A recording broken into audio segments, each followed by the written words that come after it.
Let's go. Okay.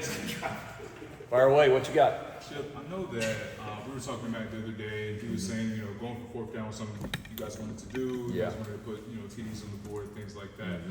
When you got a chance to look at those 6 that you went for, what were some of the main takeaways you had? What were some of the main things that kind of... Yeah, it's disappointing to be 2 for 6 for sure. You go, every one of them you go in, and thinking we got a great chance to get it doing this, but based on what you've seen them do and so forth. And the first 2 weeks we were 2 for 2 and it was rolling pretty good, and then we missed the others. So some of it I think we missed a throw here. We didn't get I don't remember exactly all 6 of them right now, but I think for us, we had some opportunities and we missed those opportunities. And I don't think it's just fourth down. Like when you look at our game, and I was telling our players this on Sunday, and it's not coach speak at all. Like I truly believe we're very close to being a really good offense, but the 6, 7 handful of plays, whatever it is, even the last 2 weeks, you're talking about 10 or 12 plays. You make the play, the game changes, or we execute the play, or hey, it's all of us. Better call, whatever.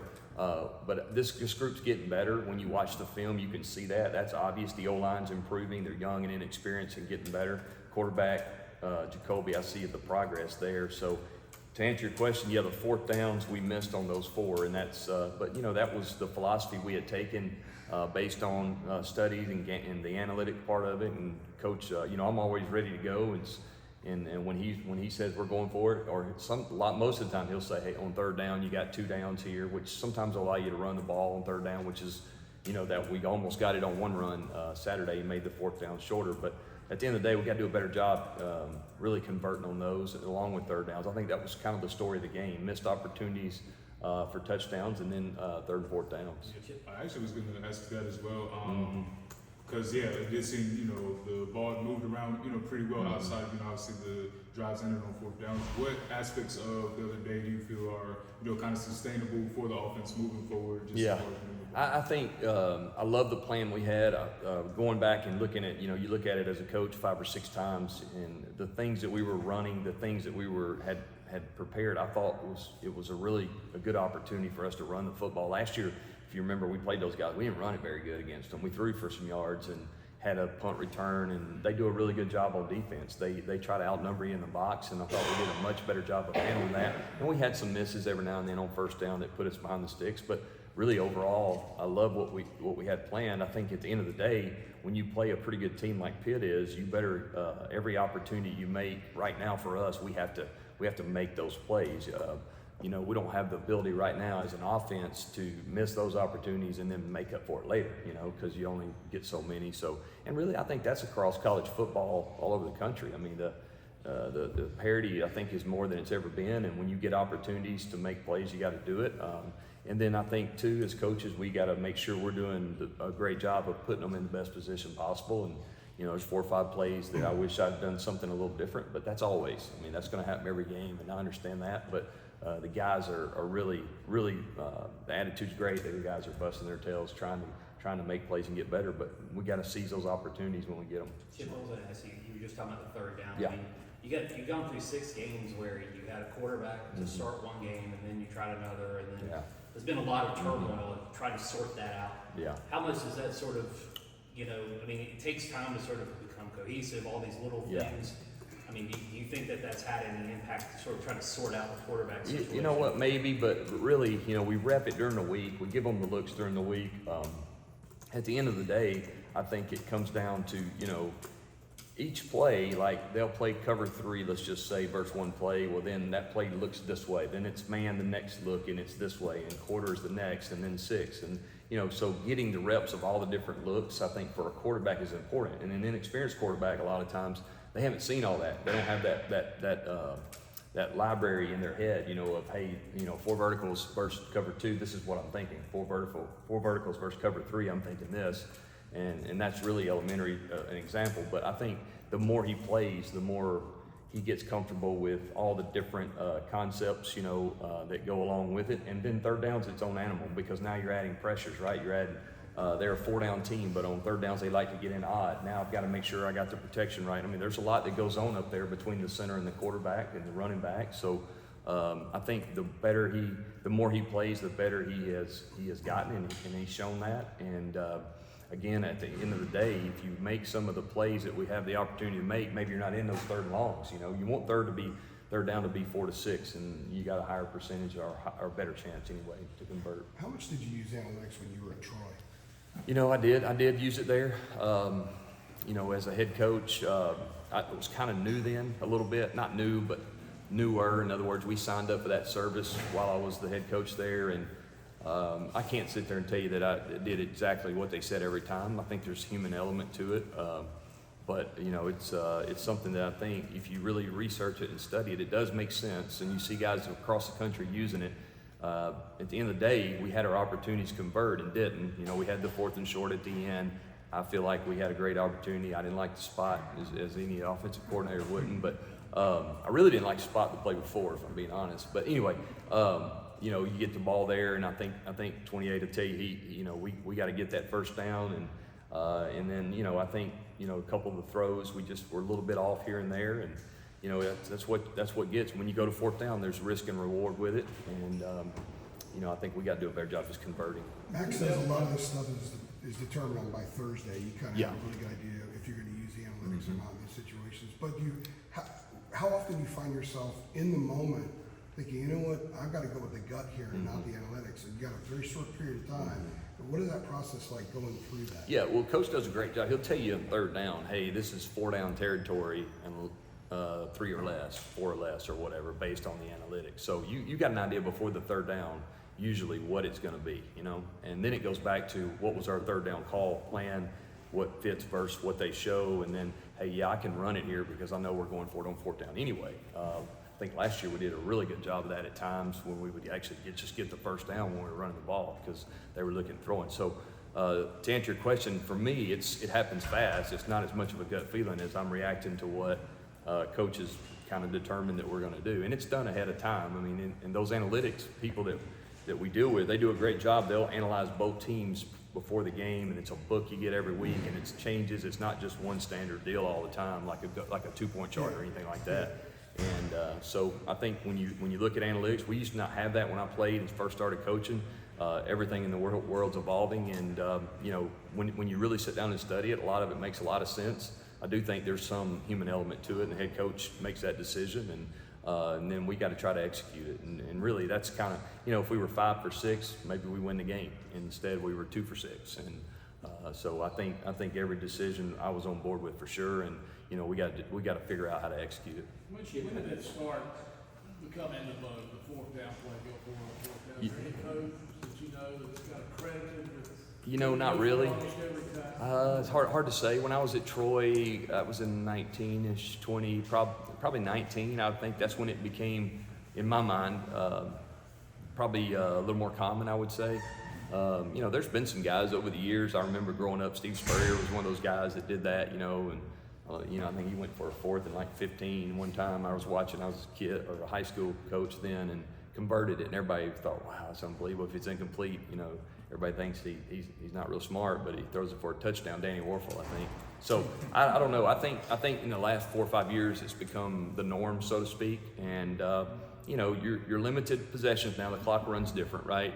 Teams are playing faster, and then some teams try to limit your snaps, so you want to take advantage. I think there's a lot of strategy that goes in it. A lot of it based on who you're playing and how your team's set up. Chip, how do you take what you were able to get with Nate and get him going? Yeah.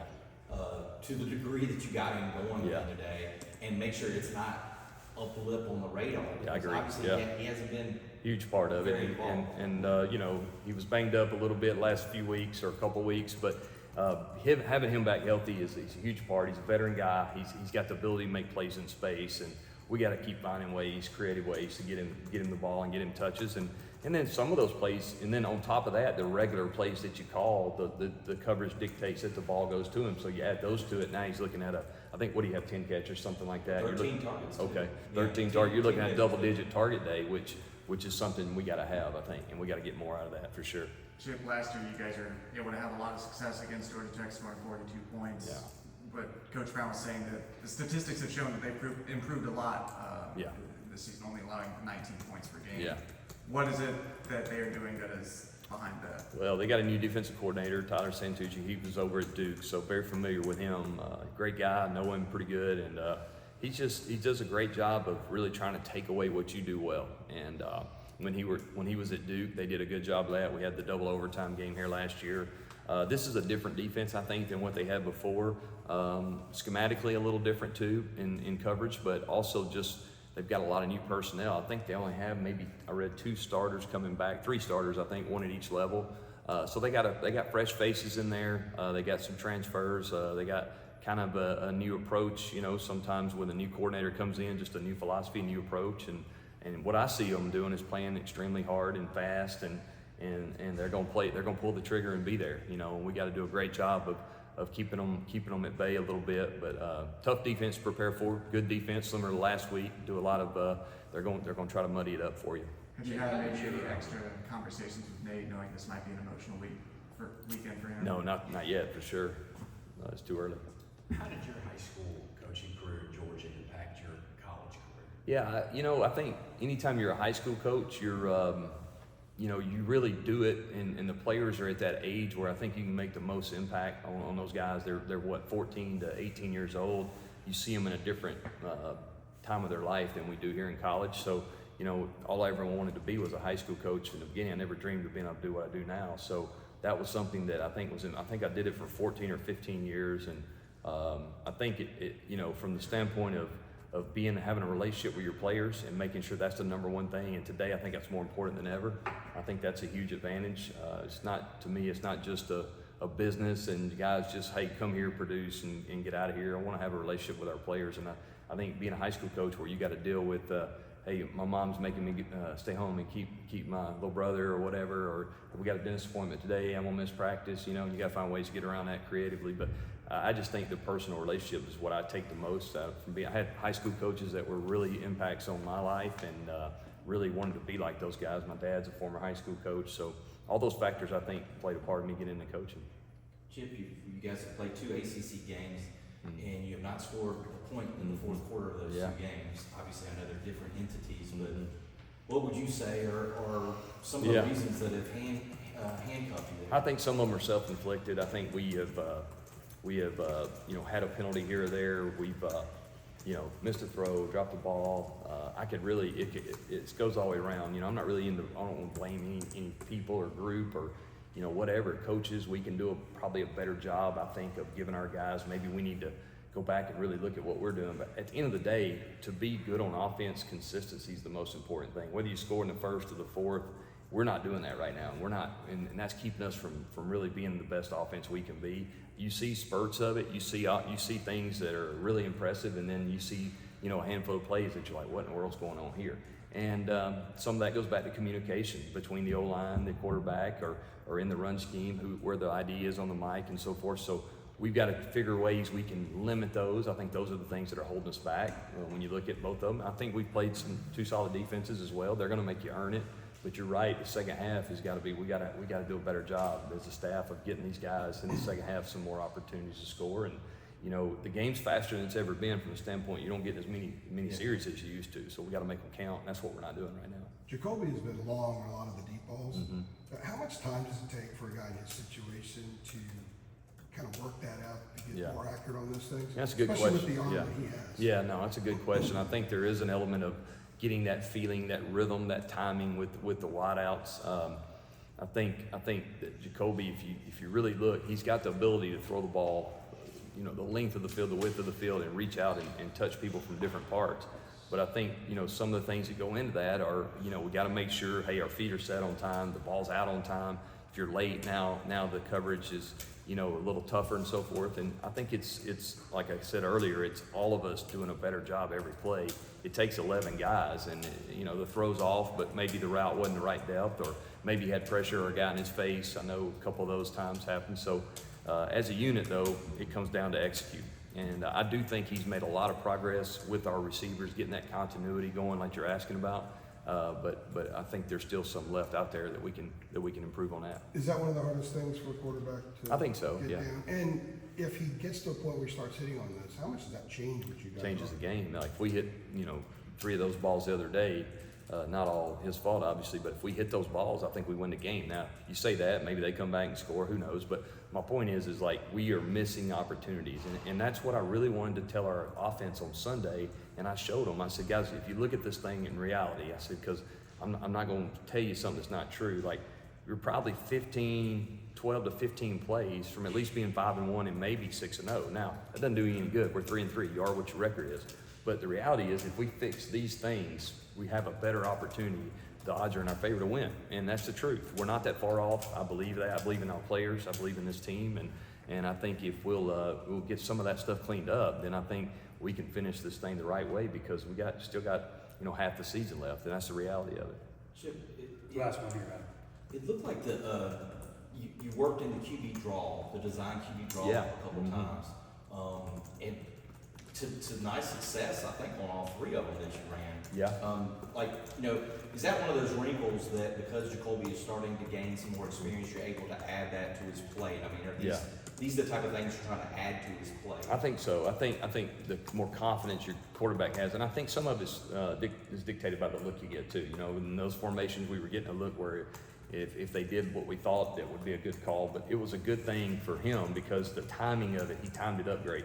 A lot of times quarterbacks, they'll rush through it. They don't give the O-line time to set and the D-line time to get in their rush lanes. They'll rush it sometimes, right? And it's muddy. He did a great job of being really patient, I think, on both of them. Maybe the third down and short one, maybe I hear fast. But, what I've seen him, the more confident he's gotten, the more comfortable he's gotten with, like you said, the whole full playbook. And I think that's something that he's a sneaky good athlete, I would say. That's the way I would say it. He makes plays on the perimeter. He can throw on the move. And he did a nice job there, running the football. And, I think he's also, we got to make sure we protect him and he takes care of himself when he's out on the perimeter and gets down on the ground some. I think that's, we went through that last year, right, with Drake. So, right, hey, get down, man, go out of bounds. And I think we got to do the same with Jacoby. Do you have any plays with him under center? We I do. don't know that we've seen any, have we? Yeah, we had one yesterday. We flipped it. Remember that? We broke the huddle and flipped it. Yeah, we got a few of those for sure. Again, how many plays can you practice? How many plays can you carry? Do they fit that week? I mean, there's a lot that goes into it. And I think too, he's not played under center a whole lot, but he's doing a good job when we do it here. And we definitely got a few that we want to get snapped under center. All right. All right. Thanks, All right. Jim. Y'all have a good day.